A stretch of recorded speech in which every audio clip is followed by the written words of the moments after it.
नवमी के दिन कि शंकर भगवान भूत भावन भूतेश्वर जब भगवान आंवला नवमी के दिन श्री हरि नारायण आंवले के वृक्ष की पत्तियों पर शयन करेंगे और भगवान शंकर उनका अनुमोदन करेंगे, तब श्री हनुमान जी महाराज उनसे विनती करने के लिए पधारते हैं। 33 कोटि देवता भगवान विष्णु जब शयन से उठते हैं, देवसोनी एकादशी को जब भगवान उठेंगे, नेत्र खोलेंगे, तो प्रथम दर्शन भगवान विष्णु श्रीमद् भागवत कथा, स्कंद पुराण, पद्म पुराण, अग्नि पुराण, जितने भी पुराण उठाना चाहे सारी पुराणों को उठाकर देखना कि प्रथम वर्णन आपको मिलेगा कार्तिक महत्तम का कि भगवान नारायण सर्वप्रथम जब नेन खोलते हैं अपनी देव सोनी एकादशी से सोकर देव उठनी एकादशी पर जब उठते हैं तो भगवान नेत्र खोलकर सबसे पहले किसका दर्शन करते हैं? किसका दर्शन? स्कंद पुराण कहती है, विष्णु पुराण कहती है कि भगवान नारायण जब नेत्र खोलते हैं तो खुद की अर्धांगिनी लक्ष्मी भी नहीं, महाराज ब्रह्मा आदिक देवता सब खड़े, पर भगवान नेत्र नहीं खोलते। कब तक? जब भगवान शंकर अपने ही मुख से भगवान श्री हरि का गुणगान नहीं गाते, डमरू का नाद नहीं। आंवला नवमी का आप लोग साधना करते होंगे। जब कार्तिक के महीने में आंवला नवमी का व्रत आता है तो जो उपास नहीं भी रखते हो, जो पूजन नहीं भी करते हो, उनसे मेरा निवेदन है कि स्कंद पुराण में कार्तिकेय के पावन चरित्र में स्कंद पुराण में स्पष्ट किया गया, और कल्याण का कार्तिक खंड पढ़िएगा, कभी योग लगे तो गीता प्रेस गोरखपुर का कार्तिक खंड पढ़िए, आप पढ़ेंगे तो उसमें मिलेगा आपको कि आंवला नवमी के दिन आंवले के पेड़ के नीचे घी का दिया लगाकर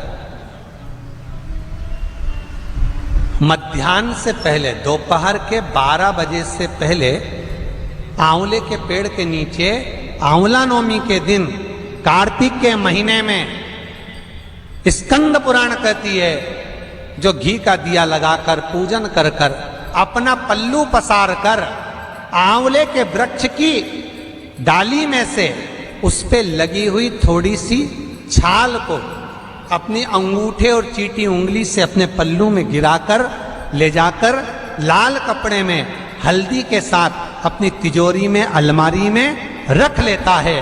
उसके घर में कभी बरकत की कमी नहीं होती, उसके घर में कभी संपदा की कमी नहीं होती, उसके घर में धन वैभव सत्ता बढ़ती है, बढ़ती है। आंवला नवमी की कथा में एक प्रसंग आता है। आंवला नवमी का पूजन आपको करना आता है, व्रत करने वाली माताएं व्रत करती है, आंवले के पेड़ के नीचे जाकर पूजन करना, भोजन करना, आंवले का वृक्ष की छाया में बैठना,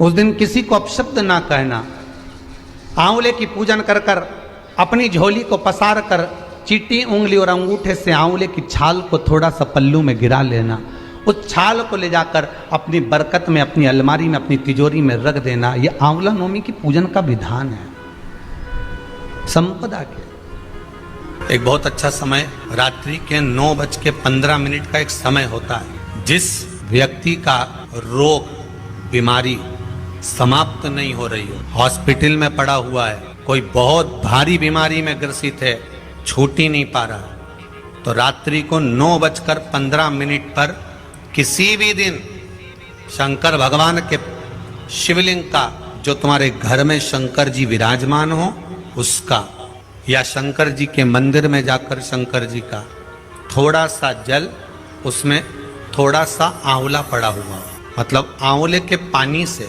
शंकर का अभिषेक पूजन कर लीजिए। उसका नाम लेकर कर लो जो रोग से ग्रसित हो। 1 दिन 2 दिन 3 दिन करोगे, वह हॉस्पिटल से छुट्टी करके आ जाएगा, उसका रोग समाप्त हो। आंवले के वृक्ष के नीचे, स्कंद पुराण में भी है, कार्तिक महीने में आंवला नवमी पर आंवले के वृक्ष के नीचे भोजन करने से संपदा बढ़ती है। इसलिए आंवला नवमी पर लोग आंवले के पेड़ की पूजन करने जाते हैं तो वहां गोट भी करते हैं। बोलो सही है कि गलत है? वहां लोग टिफिन लेके जाते थे, पहले भोजन करते थे आंवला नवमी पे, आंवले के वृक्ष के नीचे भोजन करने पर संपदा बढ़ती। आंवला नवमी का दिन कार्तिक में पड़ती आंवला नवमी, ठीक है। जगत गुरु शंकराचार्य जी कह रहे हैं, मां तो कृपा कर दे। मां कहती है इसने कभी दान नहीं करा, पुण्य नहीं करा, सत्कर्म नहीं करा, तुम्हें कैसे दान? दान का फल दान।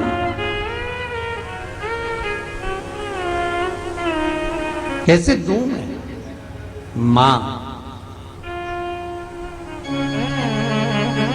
पूर्व में मान लो इसने जितने जन्म लिए उस जन्म में अगर कोई दान नहीं दिया तो आज आंवला नवमी के दिन आज तो दान दिया है।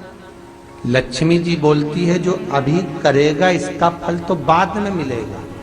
जगत गुरु शंकराचार्य जी कहते हैं, मां मैं आपसे केवल इतना सा मांगना चाहता हूं, इस कली काल में आप मुझे वर दे दो कि एक दिन ऐसा हो आंवला नवमी का जिस दिन जो दिया जाता है उसका फल जीते जी ही मिल जाए। बस इतनी कृपा कर। जगत गुरु शंकराचार्य जी के शब्द देखिए।